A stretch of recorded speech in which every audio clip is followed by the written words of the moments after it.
నమస్కారం, సిటీ వార్తలకి స్వాగతం. ముందుగా హెడ్లైన్స్. ఆర్టీసీ బస్టాండ్ వద్ద అన్న క్యాంటీన్ను సందర్శించిన కేంద్ర మంత్రి పెమ్మసాని. పేదలతో కలిసి భోజనం, దాతలు ముందుకు రావాలని పిలుపు.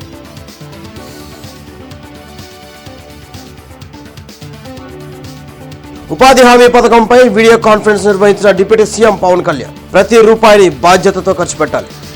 పథకం అమల్లో అధికారులు బాధ్యత తీసుకోవాలని డిప్యూటీ సీఎం సూచన. తెలుగుదేశం కార్యాలయంలో మంత్రి అచ్చెన్నాయుడు వినతుల స్వీకరణ. తప్పు చేసిన వారు ఎంతటి వారైనా వదిలే ప్రసక్తే లేదు. కూటమి ప్రభుత్వంలో కక్ష సాధింపు చర్యలు ఉండబోవని స్పష్టం.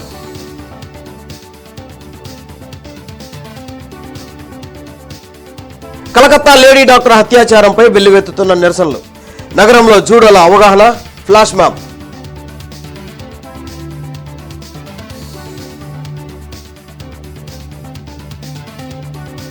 ఘనంగా వివిఐటి కళాశాలలో ఓరియంటేషన్ డే. టాప్ ర్యాంకర్లతో జ్యోతి ప్రజ్వలన. సరైన లక్ష్యాన్ని ఎంచుకొని పయనించాలని వక్తల పిలుపు. ఆర్టీసీ బస్టాండ్ వద్ద గల అన్నా క్యాంటీన్ను కేంద్ర మంత్రి పెమ్మసాని సందర్శించారు. పేదలతో కలిసి భోజనం చేశారు. దాతలు ముందుకు రావాలని కోరారు. సీఎం చంద్రబాబు ముందు చూపు వల్లనే 5 రూపాయలకే పేదలకు భోజనం లభిస్తుందని కేంద్ర మంత్రి పెమ్మసాని తెలిపారు. MLA Naseer Ahmed, businessman Rajendra Prasad కార్పొరేటర్లతో కలిసి ఆర్టీసీ బస్టాండ్ వద్ద గల అన్నా క్యాంటీన్ ను సందర్శించారు. అనంతరం వారు భోజనం చేశారు. అన్నా క్యాంటీన్ ఎంతో పరిశుభ్రంగా, ఆహారం నాణ్యవంతంగా ఉందని పెమ్మసాని తెలిపారు. మంచి ప్రైవేటు క్యాంటీన్స్ ఎలా ఉన్నాయో అంత నీట్గా ఉంది. ఫుడ్ కూడా చాలా చక్కగా ఉంది. తినేవాళ్ళు మాత్రం అట్టడుగున ఉన్నటువంటి వ్యక్తులు, పేదవారు, వాళ్ళకి 5 రూపాయలంటే ఈరోజు 20 రూపాయలకి కాఫీ, టీ కూడా ఈరోజు 20 రూపాయలు అయ్యేటువంటి పరిస్థితుల్లో 5 రూపాయలకి భోజనం ఇలాంటి పెద్దవాళ్ళ వల్ల, అన్నదాతల వల్ల ఇది జరుగుతూ ఉంది. చంద్రబాబు నాయుడు గారి ముందు చూపు వల్ల. కాబట్టి ఈరోజు ఇక్కడ భోజనం చేయబోతున్నాం. మేము చాలా ఆనందంగా ఉంది. ఏం లేదు, అన్నా క్యాంటీన్ అనేది అందరికీ ప్రజలకి సౌకర్యము. ఇంత మంచిగా ఇస్కాన్ వాళ్ళు బ్రహ్మాండంగా చేస్తున్నారు. ఇది ఎప్పటి నుంచో మేము చాలా సపోర్ట్ చేసాము. I'm sure everybody will benefit. And like Chandrashekar garu actually మన అందరికీ కూడా మెంబర్ ఆఫ్ పార్లమెంట్ కావడం మన అదృష్టం.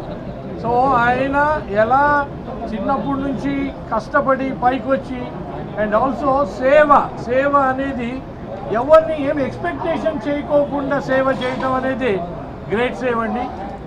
I wish everybody all the best అండి. Thank you. ఉప ముఖ్యమంత్రి పవన్ కళ్యాణ్ రాష్ట్ర సచివాలయం నుంచి అధికారులతో వీడియో కాన్ఫరెన్స్ నిర్వహించారు. ఉపాధి హామీ పథకంలో చేపట్టాల్సిన పనుల ఆమోదం కోసం గ్రామసభ నిర్వహణ, అందుకు సంబంధించిన విధి విధానాలపై పవన్ కళ్యాణ్ దిశానిర్దేశం చేశారు. ఈ నెల 23న రాష్ట్ర వ్యాప్తంగా అన్ని గ్రామ పంచాయతీల్లో గ్రామసభల నిర్వహణ చేపట్టాలని, ఉపాధి హామీ పథకం పరిధిలో 46 రకాల పనులు చేపట్టవచ్చునని తెలిపారు. ఈ పథకం ద్వారా వేల కోట్ల నిధులు వెచ్చిస్తున్నామని, ప్రతి రూపాయిని బాధ్యతతో వ్యయం చేయాలని అన్నారు. ఉపాధి హామీ పథకం లక్ష్యం అందుకోవాలని జిల్లా స్థాయి అధికారుల నుంచి మండల, గ్రామ స్థాయిలో ఉన్న అధికారుల వరకు ఈ పథకం అమలులో బాధ్యత తీసుకోవాలని అన్నారు. సోషల్ ఆడిట్ విభాగం పకడ్బందీగా వ్యవహరించాలని పవన్ సూచించారు. పంచాయతీరాజ్ వ్యవస్థలో గ్రామ పంచాయతీల నుండి జిల్లా పరిషత్ వరకు పటిష్టంగా ఉన్నప్పుడే నిజంగా మనం అనుకున్న అభివృద్ధి సాధించగలుగుతాం. అందుకని దాంట్లో భాగంగానే ఆగస్టు 23 తారీఖున రాష్ట్ర వ్యాప్తంగా 13,326 గ్రామ పంచాయతీల్లో ఇప్పుడు ఇంతకుముందు ఎన్నడూ లేని విధంగా ఒకే రోజున గ్రామ సభలు నిర్వహిస్తూ ఉన్నాం. ఈ గ్రామ సభల్లో ఉపాధి హామీ పథకంలో ప్రతి కూలీ కుటుంబం సంవత్సరంలో 100 రోజులు పనిచేసే విధంగా అవగాహన కల్పించాలి. కూలీలకి ఉన్న హక్కులను తెలియచేయాలి. రైతులకు ఉపాధి హామీ పథకాన్ని సద్వినియోగం చేసుకోవడానికి సంబంధించిన పనుల వివరాలను గ్రామ సభల్లో ప్రతి ఒక్కరికి అర్థమయ్యే విధంగా తెలియజేయాలి. ఇకపైన ఉపాధి హామీ పథకాన్ని సమర్థవంతంగా అమలు చేయడానికి మనందరం కలిసి పనిచేద్దాం. పథకం అమలులో మన రాష్ట్రాన్ని దేశంలోనే మళ్ళా మొదటి స్థానంలో ఉంచడానికి కృషి చేయాలని కోరుకుంటా ఉన్నాను. టీడీపీ కేంద్ర కార్యాలయంలో మంత్రి అచ్చెన్నాయుడు వినతులు స్వీకరించారు. గత ప్రభుత్వం వ్యవస్థలను నాశనం చేసిందని మంత్రి అచ్చెన్నాయుడు ధ్వజమెత్తారు. భూ రికార్డులను తారుమారు చేశారని మండిపడ్డారు. ఎక్కడ చూసినా భూ సమస్యలపైనే ఫిర్యాదులు వస్తున్నాయని, త్వరలోనే గ్రామాలకు రెవెన్యూ అధికారులను పంపి వాటిని గ్రామ సభల్లో పెడతామని చెప్పారు.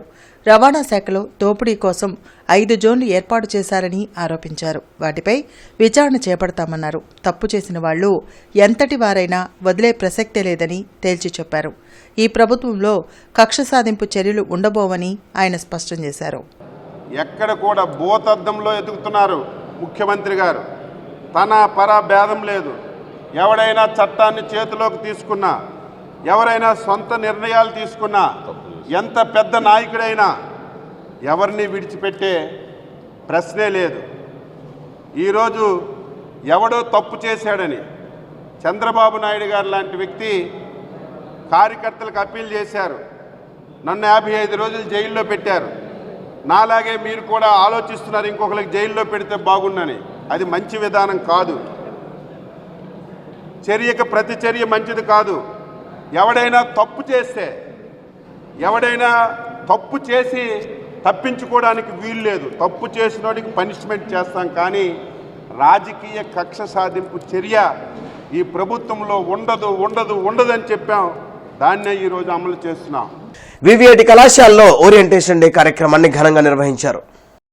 ఈ వేడుక ద్వారా మొదటి సంవత్సరం ప్రవేశాలు పొందిన విద్యార్థులకు స్వాగతం పలికారు. ఈఏపీ సెట్లో టాప్ ర్యాంకర్లుగా నిలిచి వివిఐటి కళాశాలలో ప్రవేశం పొందిన విద్యార్థులు జ్యోతి ప్రజ్వలన చేసి తరగతి గదులను ప్రారంభించారు. ఈ కార్యక్రమానికి chairman Vasireddy Vidyasagar, secretary Badri Prasad, principal Y Mallikarjun Reddy, vice chairman Vasireddy Mahadev ముఖ్య అతిథులుగా హాజరయ్యారు. వివిఐటి కళాశాల మంచి అనుభూతులను, మధుర జ్ఞాపకాలను అందిస్తుందని చైర్మన్ వాసిరెడ్డి విద్యాసాగర్ అన్నారు. సరైన లక్ష్యాన్ని ఎంచుకుని సక్రమ మార్గంలో పయనించాలని ప్రిన్సిపల్ వై మల్లికార్జున్ రెడ్డి విద్యార్థులకు సూచించారు. పిల్లలు మీ ఇంట్లో ఎప్పుడైనా మీ పేరెంట్స్ కానీ, మీ అంకుల్స్ కానీ, మీ గ్రాండ్ పేరెంట్స్ కానీ వాళ్ళ కాలేజు, వాళ్ళ స్కూల్ గురించి మాట్లాడేటప్పుడు వాళ్ళ మొహంలో వెలుగు వచ్చేస్తూ ఉంటుంది, చూస్తూ ఉంటారు. ఒకటే ఆనందంగా చాలా గొప్ప విషయాల కింద చాలా ఎంతో ఇష్టంగా గుర్తు తెచ్చుకొని చెప్పుకుంటూ ఉంటారు. కానీ మనం కాలేజీలో ఉన్నప్పుడు మనం తిట్టుకుంటూ ఉంటాం. ఆ ఒక్కటి మన కాలేజీలో జరగకూడదనేసి మనం సాధ్యమంతవరకు ట్రై చేస్తున్నాం. మీరు లాస్ట్ వీక్ అంతా చూస్తూ ఉంటారు. కాలేజీలో పిల్లలు మీ ఇష్టం వచ్చినట్టు జరుగుద్ది. పిల్లలే రన్ చేస్తూ ఉంటారు కాలేజ్ అంతా.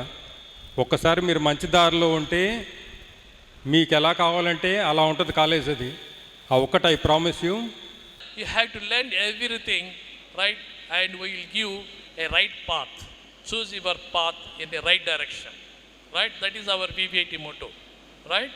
Right path gives your goals successful, right? And also everyone counts. So we are counting each and every student, right, to succeed their goals. నగరంలోని ఒక మాల్లో ఏపీ జూడోలు కలకత్తా హత్యాచారం ఘటనపై ఫ్లాష్ బాంబ్ నిర్వహించారు. కలకత్తా లేడీ డాక్టర్ హత్యాచారంపై దేశవ్యాప్తంగా నిరసనలు వెల్లువెత్తుతున్నాయి. ఈ ఘటనకు నిరసనగా ఏపీ జూడోలు ప్రజలకు అవగాహన కల్పించేందుకు ఫ్లాష్ మ్యాప్ని నిర్వహించారు. వీరికి మద్దతుగా ఎన్ఎస్యుఐ అండగా నిలిచింది. ఈ సందర్భంగా జూనియర్ డాక్టర్లు మాట్లాడుతూ కలకత్తా జూనియర్ డాక్టర్ హత్యాచారం ఘటన అత్యంత హేయమైన చర్య అని అన్నారు. పేషెంట్ల కోసం రాత్రి పగలు కష్టపడుతున్న డాక్టర్లపై ఈ విధమైన చర్యలు సరికావని ఆగ్రహం వ్యక్తం చేశారు. దోషులను తప్పించేందుకు కుట్రలు పన్నుతున్నారని మండిపడ్డారు. సెంట్రల్ ప్రివెన్షన్ యాక్ట్ అమల్లోకి వచ్చే వరకు నిరసనలు ఆపమని హెచ్చరించారు.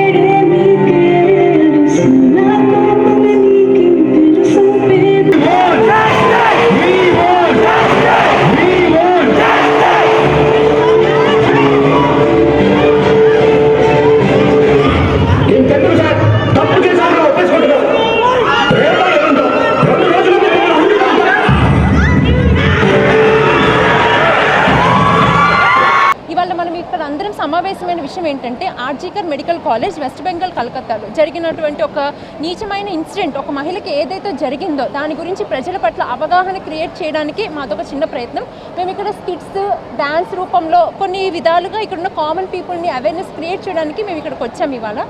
ఇవాళే కాదు, మాకు బోల్డ్ అని ప్రైవేట్ ఆర్గనైజేషన్స్, కేఎల్ యూనివర్సిటీ, మహిళా సంఘాలు అందరూ మాకు సపోర్ట్ చేస్తున్నారు. బేసిక్గా మేము ఏం కోరుకుంటున్నామంటే న్యాయాన్ని కోరుకుంటున్నాం. చాలామంది పేషెంట్స్ చాలా అగ్రెసివ్గా వస్తూ ఉంటారు. వాళ్ళ పేషెంట్కి ఏమైనా అయ్యిందంటే వెంటనే డాక్టరే ఏదో తప్పు చేశాడని మీద పడడం, ఇలాంటివన్నీ చాలా కామన్ అయిపోయాయి. ఎక్కడి వరకు ఎందుకు 10 రోజుల నుంచి ప్రొటెస్ట్ జరుగుతూనే ఉంది. ఈలోపు ముంబైలో ఆల్రెడీ ఇంకో లేడీ డాక్టర్ మీద ఆల్రెడీ కొట్టడాలు ఇవన్నీ జరుగుతూనే ఉన్నాయి. ఇవి ఇంతటితో ఆగాలి అని మేము కోరుకుంటున్నాం. ఈ రోజుకి కూడా ఒక పేషెంట్ ఎవరైనా చనిపోయినా, ఒక పేషెంట్కి ఏమైనా న్యాయమైనా ఇంటికి వెళ్ళి బాధపడే డాక్టర్లు ఎంతోమంది ఉన్నారు. రాత్రులు నిద్రపోని వైద్యులు చాలామంది ఉన్నారు. మీరు చేసే ఈ ఘోరాలకి డాక్టర్ వృత్తి తీసుకోవాలన్నా, ఏదైనా పేషెంట్కి వెళ్ళి ట్రీట్మెంట్ చేయాలన్నా భయపడాల్సిన రోజులు ఏర్పడుతున్నాయి. దయచేసి డాక్టర్లలో మానవత్వాన్ని చంపేయొద్దు. తూర్పు నియోజకవర్గంలో వేగవంతంగా అభివృద్ధి పనులు జరుగుతున్నాయి. బాలాజీనగర్ సీసీ రోడ్ల నిర్మాణాలకు శంకుస్థాపనలు జరిగాయి.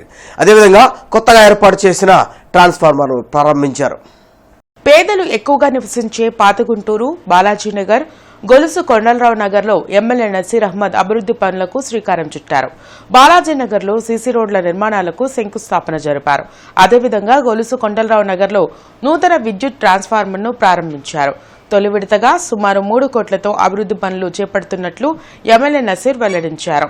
కూటమి ప్రభుత్వం ఏర్పడ్డ తర్వాత గుంటూరు నగరంలో అభివృద్ధి శరవేగంగా సాగుతున్నటువంటి పరిస్థితులున్నాయి.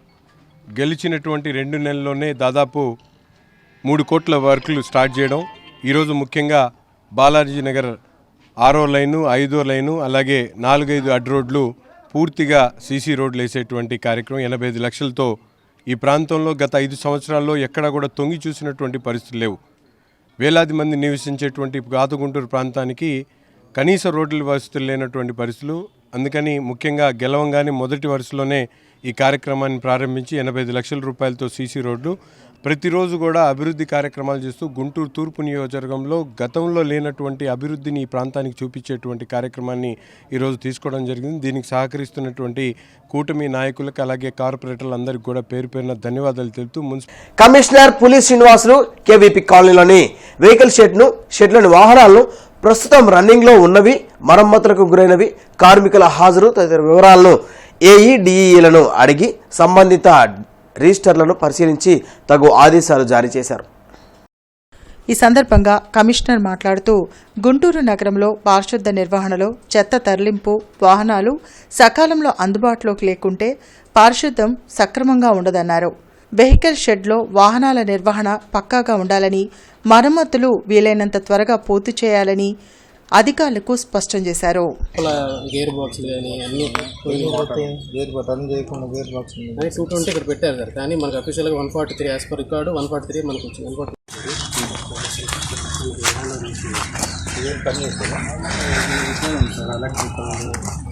ఎలక్ట్రికల్ లిస్ట్లో ఉంది. ప్రచారం మెయింటైన్ చేస్తారు. వాళ్ళ తరఫున ఏజెన్సీ మెయింటైన్ చేస్తారు. మనకి ఇలా హ్యాండ్ ఓవర్ చేస్తారు. యాక్చువల్లీ మొత్తం 60-40 లక్షలు వాడారు. 60 40 అది వాళ్ళు చెప్పారంట. కంప్లీట్ లాక్ అయిపోయింది. అంటే ఎవరు ఆపరేట్ చేస్తారు? వాళ్ళు నీడ ఆయన వాళ్ళు మనకి ఎవ్రీ మంత్ మనం 120 పే చేయాలి. 1,20,000. పట్టవపురం సాయి బాలాజీ ఇన్ఫ్రా వద్ద పర్చూరి వీర రాఘవులు సేవా సంఘం ఆధ్వర్యంలో పలు సేవా కార్యక్రమాలు చేపట్టారు. ఈ కార్యక్రమానికి ముఖ్య అతిథిగా ఎమ్మెల్యే గల్లా మాధవి హాజరయ్యారు. కూటమి ప్రభుత్వం అధికారంలోకి వచ్చాక రియల్ ఎస్టేట్ రంగం పుంజుకొని అన్ని వర్గాల ప్రజలకు ఉపాధి దొరుకుతుందని ఎమ్మెల్యే గల్లా మాధవి తెలిపారు. సేవా సంఘం ఆధ్వర్యంలో ఎమ్మెల్యే గల్లా మాధవి, మాజీ deputy mayor Tadisetti Murali, deputy mayor Sajila, మాజీ standing committee chairman Shaukat, Durgarao, ఇతర నేతలు పాల్గొని 10వ తరగతిలో ప్రతిభ కనపరిచిన విద్యార్థులకు ప్రతిభ బహుమతులను అందజేశారు. కూటమి ప్రభుత్వం ఏర్పడిన శుభ సందర్భంలో నిజంగానే స్థలాలకు కానివ్వండి, ఇక్కడ చుట్టుపక్కల ఉన్న ఇన్ఫ్రా మొత్తం కూడా పెరిగే ఆశ ప్రజల్లో కలిగింది. అలాగే రియల్ ఎస్టేట్ వ్యాపారస్తులకు కూడా కలిగింది. వీరు ఇలా దినదిన అభివృద్ధి చెందాలని, కస్టమర్లకి నాణ్యమైన ప్లాట్లు అందిస్తూ ఎప్పుడు వారికి చేరువుగా ఉండాలి అని, అలాగే అదేవిధంగా మంచి డెవలప్మెంట్తో ముందుకు వెళ్ళాలి అని చెప్పి కోరుకుంటూ 10వ తరగతి మెరిట్ స్టూడెంట్స్కి ప్రోత్సాహకరంగా 6 నోట్బుక్స్, ఒక బ్యాగు, 1500 రూపాయలు ప్రోత్సాహంగా ఇవ్వడం జరుగుతుంది. పరంగా సాయి బాలాజీ ఇన్స్టిట్యూట్ వాళ్ళు కూడా అందరినీ దృష్టిలో పెట్టుకొని పేదవారు కూడా అభివృద్ధి చెందాలని, వాళ్ళ కుటుంబంలో ఒక సొంత ఇల్లు కళని నిర్వహించుకోవాలని, అది తక్కువ ధరలో అందించడం కూడా ఈ యొక్క సంస్థ వారు ఇన్ఫ్రా వారు ప్రారంభించడం చాలా సంతోషంగా ఉంది. విద్యార్థులను ఎటువంటి ఒత్తిళ్లకు తలొగ్గొద్దని, కలకత్తాలో వైద్య విద్యార్థినిపై జరిగిన ఘటన మరోసారి పునరావృతం కాకూడదని గ్రామీణాభివృద్ధి కమ్యూనికేషన్ శాఖ కేంద్ర సహాయ మంత్రి డాక్టర్ పెమ్మసాని చంద్రశేఖర్ అన్నారు. కమ్మజన సేవా సమితి ఆధ్వర్యంలో చేతన్ ఫౌండేషన్, రోటరీ క్లబ్ సంయుక్త నేతృత్వంలో జరిగిన విద్యార్థులకు స్కాలర్షిప్ల పంపిణీ, దివ్యాంగులకు కృత్రిమ అవయవాల అందచేత కార్యక్రమంలో ఆయన పాల్గొన్నారు. ఈ సందర్భంగా మంత్రి పెమ్మసాని మాట్లాడుతూ, విద్యార్థులు ఎవరో చెప్పారనో, ఒత్తిడి చేశారనో తమ నిర్ణయాలను మార్చుకోవాల్సిన అవసరం లేదని, ఆత్మస్థైర్యంతో ముందుకు సాగాలని, భవిష్యత్తుకు సంబంధించిన నిర్ణయాలు తీసుకునే సమయంలో తొందరపడొద్దని, మహిళలు ఎదుటి వ్యక్తులకు స్ఫూర్తిగా ఉండాలని సూచించారు. కోల్కతాలో జరిగిన ఘటనలు పునరావృతం కాకుండా చర్యలు తీసుకోవాలన్నారు. అనంతరం 180 మంది విద్యార్థులకు ఒక్కొక్కరికి 10,000, 15,000 చొప్పున స్కాలర్షిప్లు అందజేశారు. అలాగే దివ్యాంగులకు కృత్రిమ అవయవాలను, పలువురికి కుట్టు మిషన్లు, గ్రైండర్లు, తోపుడు బండ్లను పెమ్మసాని పంపిణీ చేశారు. సమస్యల మీద ప్రతి ఒక్కళ్ళు పోరాటం చేస్తూనే ఉన్నారు. చేసినప్పుడు 4-5 రోజులు వీటి మీద మాట్లాడతారు, ఏదో వాళ్ళకి ఒక వ్యక్తిగత కాంపెన్సేషన్ ఇస్తారు. అయితే సమస్య మాత్రం పునరావృతం మాత్రం జరుగుతూనే ఉంటుంది. ఇలాంటివన్నీ జరగకుండా ఉండాలి అంటే ఓపికతో, సహనంతో కనీసం 2-3 సమస్యలైనా కూడా ఇండియా మొత్తం ఉన్నటువంటి సమస్యలను తీర్చగలిగేటువంటి నాయకత్వం ఉండాలి. ఒక కరప్షన్ కానీ, ఒక మహిళలపై జరిగేటువంటివి కానీ ఇవన్నీ తీసేయాలంటే మాలాంటి వాళ్ళు అవసరం. ఎందుకంటే మాకు డబ్బుతోటి పని లేదు, ఆ ఓర్పు ఉంది, చేయాలనేటువంటి కోరిక ఉంది. దేవుడు ఆ శక్తి ఇచ్చాడు కాబట్టి నేను ఈరోజు రాజకీయాల్లోకి వచ్చాను తప్పించి ఇందులో వేరే విధంగా ఏమీ లేదు. తిరుమల తిరుపతి దేవస్థానంలో 2,000 కోట్ల గోల్మాల్ జరిగిందని బ్రాహ్మణ చైతన్య వేదిక అధ్యక్షుడు సిరిపురపు శ్రీధర్ ఆరోపించారు. ఈ మేరకు ఆయన విలేకరులతో మాట్లాడుతూ, కలియుగ ప్రత్యక్ష దైవం తిరుమల వెంకటేశ్వర స్వామికి సంబంధించి గతంలో చైర్మన్ గా పనిచేసిన వైవి సుబ్బారెడ్డి, కరుణాకర్ రెడ్డి చేసిన 2,000 కోట్ల రూపాయల భక్తుల సొమ్ము అవినీతి భాగోతం బయటకు రాకుండా ఉండేందుకు అగ్ని ప్రమాదాన్ని సృష్టించారన్నారు. దీనిపైన తక్షణమే హైకోర్టు సిట్టింగ్ జడ్జితో విచారణ జరపాలని, దోషులు ఎంతటి వారైనా అధికారులు ఉన్నా సరే చట్ట ప్రకారం శిక్షించాలని శ్రీధర్ కోరారు. తిరుమల తిరుపతిలో ఒక స్వచ్ఛంద సంస్థ అది తిరుమల తిరుపతి అనేది, దానికి సంబంధించిన కార్యాలయంలో కూడా మరి ఫైల్స్ తగలబెడుతున్నారంటే మరి సుబ్బారెడ్డి గారి టైంలో జరిగిన అవినీతి, కరుణాకర్ రెడ్డి గారి టైంలో జరిగిన అవినీతి, వీటన్నిటినీ కప్పిపుచ్చేందుకోసం ఫైల్స్ అన్ని తగలబెడుతున్నారు. దాదాపు సుమారు తిరుమల తిరుపతి దేవస్థానానికి సంబంధించిన 2,000 కోట్ల రూపాయలు భక్తుల హుండీ ద్వారా వచ్చిన సొమ్ముని దుర్వినియోగం చేసి చేతులు మారాయని చెప్పి భక్తులుగా మేము తెలియజేస్తున్నాం బ్రాహ్మణ చైతన్య వేదిక ద్వారా. దీనిపైన సమగ్ర విచారణ చేపట్టి దోషులు ఎంతటి వారైనా సరే చంద్రబాబు గారి కూటమి ప్రభుత్వం తక్షణమే చర్యలు తీసుకోవాలని చెప్పి బ్రాహ్మణ చైతన్య వేదిక ప్రభుత్వాన్ని కోరుతుంది. కలకత్తా ట్రైనీ డాక్టర్ అత్యాచారాన్ని ఖండిస్తూ జూనియర్ డాక్టర్లు నిరసన కొనసాగిస్తున్నారు. ఇందులో భాగంగా జీజీహెచ్ వద్ద రక్షాబంధన్ కార్యక్రమాన్ని చేపట్టారు. వైద్యులకు రక్షణ చట్టం తీసుకురావాలని జూనియర్ డాక్టర్స్ అసోసియేషన్ నేతలు డిమాండ్ చేస్తున్నారు. కోల్కతా ట్రైనీ డాక్టర్ అత్యాచారాన్ని నిరసిస్తూ జీజీహెచ్ వద్ద ఆందోళన కొనసాగిస్తున్నారు. ప్రతి ఒక్కరిలో మార్పు వస్తేనే ఇటువంటి ఘటనలు పునరావృతం కాకుండా ఉంటాయని అసోసియేషన్ నేతలు తెలిపారు.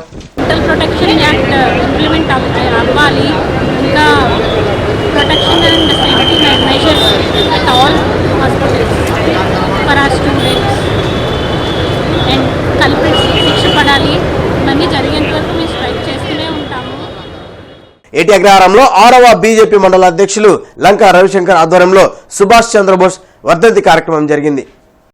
ఈ కార్యక్రమంలో బీజేపీ రాష్ట్ర పదాధికారి కొక్కెర శ్రీనివాస్ యాదవ్ పాల్గొని సుభాష్ చంద్రబోస్ కి పూలమాల వేసి నివాళులర్పించారు. దేశానికి ఆయన చేసిన సేవలను కొనియాడుతూ సుభాష్ చంద్రబోస్ చేసినటువంటి పోరాటం దేశ యువతకు గొప్ప స్ఫూర్తిదాయకమని, బోస్ తైవాన్లో విమాన ప్రమాదంలో చనిపోవడం అత్యంత దురదృష్టకరమని తెలిపారు. కార్యక్రమంలో మండల ప్రధాన కార్యదర్శి బాదం శ్రీనివాస్, జిల్లా ధార్మిక సెల్ కన్వీనర్ ప్రతాప్ ప్రసాద్, యువమోర్చా మండల అధ్యక్షులు జంజాల సాయి, ఉపాధ్యక్షులు మంజునాథ్, హిందూ చైతన్య వేదిక మున్నూరు నాగేశ్వరరావు, జనసేన నాయకులు దాసరి వెంకటేశ్వరరావు తదితరులు పాల్గొన్నారు. ఆయన్ని స్మరించుకోవడం అనేది యువత ప్రధానంగా ఎవరైతే దేశంలో యువత ఎవరైతే ఉన్నారో వారు స్వాతంత్రానికి ఆయన తీసుకున్నటువంటి నిర్ణయాలు, ఆయన తీసుకున్నటువంటి సాయుధ సంగ్రామమే న్యాయమని ఆ రోజున భావించిన వ్యక్తి ఆయన యొక్క చరిత్ర ఏదైతే ఉందో ప్రతి ఒక్కళ్ళు కూడా గూగుల్లో మీరు తెలుసుకొని ఆయన చరిత్ర నిరంతరం స్మరించుకోకపోతే మనం ఈ రోజున చరిత్రహీనులైపోతాం. చాలా మంది తెలియదు ఆయన స్వాతంత్రం రావడానికి బ్రిటిష్ వారిని గడగడలాడించి జపాన్ గాని తైవాన్ గాని అనేక దేశాల్లో భారతదేశానికి అనుకూలంగా భారతదేశ అవతల వైపున ఉండి ఒక సొంత సైనిక శక్తిని ఏర్పాటు చేసి ఆజాద్ హిందూ ఫౌజ్ని ఏర్పాటు చేసి బ్రిటిష్ యొక్క బ్రిటిష్ ప్రభుత్వంపై తిరగబడినటువంటి గొప్ప నాయకుడు, సైనిక దళాధిపతి అయిన ఆజాద్ హిందూ ఫౌజ్ సైనిక వ్యవస్థ ఏర్పాటు చేశారు. గోరట్ల గ్రామంలో వేంచేసిన పోలేరమ్మ ఆలయంలో జాతర ఘనంగా నిర్వహించారు. పోలేరమ్మ మూల విరాట్ ను ప్రత్యేకంగా అలంకరించి అర్చకులు విశేష పూజలు చేశారు. భక్తులు అధిక సంఖ్యలో హాజరై పోలేరమ్మను దర్శించుకున్నారు. ఈ సందర్భంగా మాజీ సర్పంచ్ ఏరంశెట్టి వేణు, గ్రామ పెద్దలు మాట్లాడుతూ 9వ సంవత్సరం శ్రీ పోలేరమ్మ తల్లికి గ్రామ బొడ్డు రాయికి నీళ్లు పోసే కార్యక్రమం అత్యంత వైభవపేతంగా జరుగుతుందని తెలిపారు. పెద్ద ఎత్తున మహిళలు పాల్గొని అమ్మవారిని దర్శించుకుని మొక్కుబడులు తీర్చుకున్నారు. ప్రతి సంవత్సరం అమ్మవారి తిరణాలు, గ్రామ ఊరేగింపు జరుగుతాయని తెలిపారు. రైతు పాడి పంటలతో సుభిక్షంగా ఉండాలనే కోరికతో అమ్మవారికి నీళ్లు పోసే కార్యక్రమం ప్రతి ఏటా నిర్వహిస్తామని తెలిపారు. కార్యక్రమంలో గ్రామ పెద్దలు మరియు భక్తులు పాల్గొన్నారు. ఇది 9వ సంవత్సరం జరుగుతుంది. ప్రతి సంవత్సరం కూడా అమ్మవారికి 2-3 సార్లు ఊరేగింపు కానీ ఏదైనా భజనలు కూడా చేస్తూ ఉంటాం. వారి ఎత్తులో చేస్తుంటాం. గోరంట్ల గ్రామ పోలేరమ్మ అమ్మవారు చాలా పవర్ఫుల్. తను కోరిన కోరికలు తీర్చే కొంగు బంగారు తల్లి కాబట్టి అందరూ మరింత మంది భక్తులు వచ్చి అమ్మవారిని దర్శించుకొని అమ్మవారి కృపకు పాత్రలు కాగలరని కోరుకుంటున్నాము. గ్రామ పెద్దలు, గ్రామ పెద్ద కాపులు ఇట్లు ప్రజల సమస్యల పరిష్కారం కోసం జడ్పీలోని ప్రజా ఫిర్యాదుల పరిష్కార వేదికకు వెల్లువెత్తారు. ఈ కార్యక్రమంలో ఉన్నతాధికారులు పాల్గొని ఫిర్యాదులు స్వీకరించారు. నగర ప్రజలు వివిధ సమస్యలపై ఫిర్యాదులు అధికారులకు ఇచ్చి వాటిని పరిష్కరించాల్సిందిగా వేడుకున్నారు. సమస్యలు పరిష్కరిస్తామని అధికారులు హామీ ఇచ్చారు. గ్రామ పంచాయతీ నిధుల దుర్వినియోగం పైన సమగ్ర దర్యాప్తు జరిపించి నివేదికను సమర్పించవలసిందిగా వారిని విజ్ఞప్తి చేయడం జరిగింది. పొలకలూరు గ్రామ పంచాయతీకి సర్పంచ్గా ఎన్నికైనటువంటి డాక్టర్ చొప్రా ప్రీతి గారు అవినీతికి అడ్డగోలుగా పాల్పడుతూ ఉన్న సందర్భం మనకు అడుగడుగునా కనపడతా ఉంది. గ్రామంలో వారు పదవీ బాధ్యతలు స్వీకరించినప్పటి నుంచి ఈ రోజు వరకు కూడా ప్రజలకు అకౌంటబిలిటీ అనేది లేకుండా చేసిన పనులకి ఎక్కడా కూడా ఒక బిల్లులు ప్రభుత్వానికి అందజేసే విధంగా పారదర్శకత లేకుండా వాళ్ళు పరిపాలన సాగిస్తూ ఉన్నారు. మొట్టమొదటిసారి 92 లక్షల రూపాయలు నగదు రూపంలో చేతి చెల్లింపులు చేసి అకౌంటబిలిటీ లేకుండా వారు చెక్ పవర్ని పోగొట్టుకోవడం జరిగింది. మళ్ళీ కుక్కతోక వంకర అనేటువంటి సామెతలాగా 2023 సంవత్సరంలో కూడా 98 లక్షల రూపాయలకు నగదు రూపంలో చేతి చెల్లింపులు చేసి పనులు చేపించామని చెప్తూ ఊరి మీద చెక్ పవర్ను మరో దఫా మరి పోగొట్టుకోవడం జరిగింది. మన ముద్రకుల మల్లికార్జున స్వామి నాయుడు మరియు దుర్గమ్మ దంపతులు ఇద్దరు దివ్యాంగులు. వీళ్ళు మన చీఫ్ మినిస్టర్ గారి ఆఫీస్కి వెళ్ళి మాకు స్టీల్ షాప్ నిర్వహించుకుంటున్నాము తెనాలిలో ఆర్థిక సాయం కోసం అప్లై చేయడం ద్వారా మనం డిజేబుల్డ్ వెల్ఫేర్ అధికారి, జిల్లా అధికారి ద్వారా మనకి అప్లికేషన్ ఫార్వర్డ్ చేయడం జరిగింది. మన Tenali union bank of India వారు 50,000 రూపాయలు వాళ్ళ స్టీల్ షాప్ నిర్వహణ కోసం లోన్ శాంక్షన్ చేయడం జరిగింది. అందుకని ఈరోజు కలెక్టర్ మేడం గారి ద్వారా వాళ్ళకి చెక్ అందజేయడం జరిగింది. ఎస్పీ కార్యాలయంలో పీజీఆర్ఎస్ నిర్వహించారు. అధికారులు పాల్గొని ప్రజల నుంచి ఫిర్యాదులు స్వీకరించారు. ఆస్తి తగాదాలు, కుటుంబ తగాదాలపై ఫిర్యాదులు వెలువెత్తాయి. ఈ సందర్భంగా పోలీసు ఉన్నతాధికారులు నేరాలపై ఆరా తీసి పరిష్కరిస్తామని భరోసా ఇచ్చారు. పెదకాకాని సెంటర్లో దామర్ల మధుబాబని ఒక వ్యాపారస్తుడు ఉన్నాడు. బజ్జీలు కొట్టు పెట్టి అది పెద్ద వ్యాపారమే జరిగిద్ది. అయితే అతని మాటలు నమ్మి మేము కొద్దిగా తెలిసిన వాళ్ళ ద్వారా నేను 1 లక్షన్నర, ఇదిగో మా బ్రదర్ ఒక 4 లక్షలు, మావాడు ఒక 40,000 వడ్డీ కింద అని చెప్పేసి తీసుకున్నాడు. కానీ వడ్డీ ఏమి వీయలేదు ఇప్పటివరకు కూడా. అయితే మేము దాదాపుగా సంవత్సరం నుంచి అతను చుట్టూరు తిరుగుతున్నాం. అతనికి పిల్లలు లేరు. నా ఆస్తి మొత్తం కూడా మా తమ్ముడికి స్వాధీనం చేశాము. మా తమ్ముడు మీకు ఇవాళ కాపని రేపైనా కానీ మా తమ్ముడు వాసు ఇస్తాడని చెప్పేసి మమ్మల్ని మభ్య పెడుతూ సంవత్సరం కాలం నుండి అతను కొట్టు చుట్టూ తిప్పుకుంటున్నాడు. ఇప్పుడు తీరా అతను వారం 10 రోజుల నుంచి కొట్టు తీయట్లేదు. మేము వాళ్ళ ఇంటికి వెళ్ళి అడిగితే వాళ్ళమ్మ మధుబాబు వాళ్ళ అమ్మ వెంకటరత్నం అని ఆమె ఏమి మాల మాది కూడా ఏంది మా ఇళ్ళకి వచ్చి అడుగుతున్నారు, మాకేమైనా ఇచ్చారని చెప్పేసి అసలు వెనక ముందు ఆడకుండా కులం పేరుతో డైరెక్ట్ మాట్లాడారు. భర్త చనిపోయి 3 సంవత్సరాలు అవుతుందండి. తర్వాత మా అత్తగారు ఇంట్లో నుంచి వెళ్ళిపోమని పిల్లల్ని కొట్టి గొంతు పిసికి గోల చేసిందండి. ఇంట్లో నుంచి వెళ్ళిపోమని చెప్పింది. ఇంకా పిల్లలకి పోషించుకోవడానికి నేను కూలి పని చేసి పిల్లల్ని చూసుకుంటున్నానండి. తర్వాత ఇంకా నిన్న పెద్ద మనుషుల్లో అడిగితే ఏదో ఒకటి చేయమని చెప్తే నా కాడ ఏం లేదమ్మా, వెళ్ళిపోయి ఇంట్లో నుంచి అని చెప్పింది. పిల్లలకు న్యాయం చేయాలండి. ఇంట్లో నుంచి వెళ్ళిపో అని గొడవ చేస్తుంది. గొంతు కూడా పెట్టుకుంది. మా నాయన ఇంట్లో నుంచి వెళ్ళిపోండి అంటుంటే మా నాన్నకి మా తాత ఏది అంటే నేను లేకుండా మీ తాత ఎక్కడి నుంచి వచ్చాడు వెళ్ళిపోండి అని. సేవే మా లక్ష్యం సర్వేజన సేవా చారిటబుల్ ట్రస్ట్ ఆధ్వర్యంలో ముత్యాలరెడ్డి నగర్ 5వ లైన్ క్రీస్తు సంఘం అనాథ పిల్లల హాస్టల్లో 100 మంది పేద విద్యార్థులకు ఉచిత బట్టల పంపిణీ కార్యక్రమం జరిగింది. సాలిముట్టి మార్క్, ట్రస్ట్ సభ్యులు సాలిముట్టి పవన్ బాబు, ప్రశాంతి కుమారి పుస్తకాలు, బ్యాగ్స్, పెన్నులు, పెన్సిల్స్ పంపిణీ చేశారు. ఈ కార్యక్రమానికి ముఖ్య అతిథిగా క్రిస్టియన్ కార్పొరేషన్ మాజీ చైర్మన్ మదిరాల మేని, 43వ డివిజన్ కార్పొరేటర్ కొమ్మినేని కోటేశ్వరరావు, 45వ డివిజన్ ప్రెసిడెంట్ వెంకటేశ్వరరావు పాల్గొన్నారు. ఈరోజు వార్తలు ముగించే ముందు ముఖ్యాంశాలు మరొకసారి. ఆర్టీసీ బస్టాండ్ వద్ద అన్న క్యాంటీన్ను సందర్శించిన కేంద్ర మంత్రి పెమ్మసాని, పేదలతో కలిసి భోజనం, దాతలు ముందుకు రావాలని పిలుపు.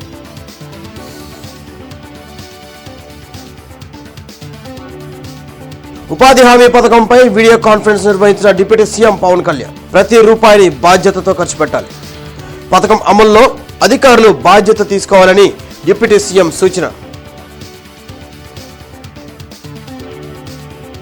తెలుగుదేశం కార్యాలయంలో మంత్రి అచ్చెన్నాయుడు వినతుల స్వీకరణ, తప్పు చేసిన వారు ఎంతటి వారైనా వదిలే ప్రసక్తే లేదు, కూటమి ప్రభుత్వంలో కక్ష సాధింపు చర్యలు ఉండబోవని స్పష్టం.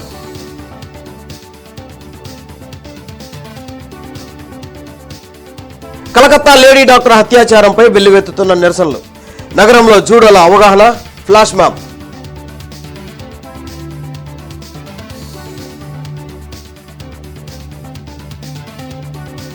ఘనంగా వివిఐటి కళాశాలలో ఓరియంటేషన్ డే, టాప్ ర్యాంకర్లతో జ్యోతి ప్రజ్వలన, సరైన లక్ష్యాన్ని ఎంచుకొని పయనించాలని వక్తల పిలుపు. ఈ వార్తలందరితో సమాప్తం. నమస్కారం.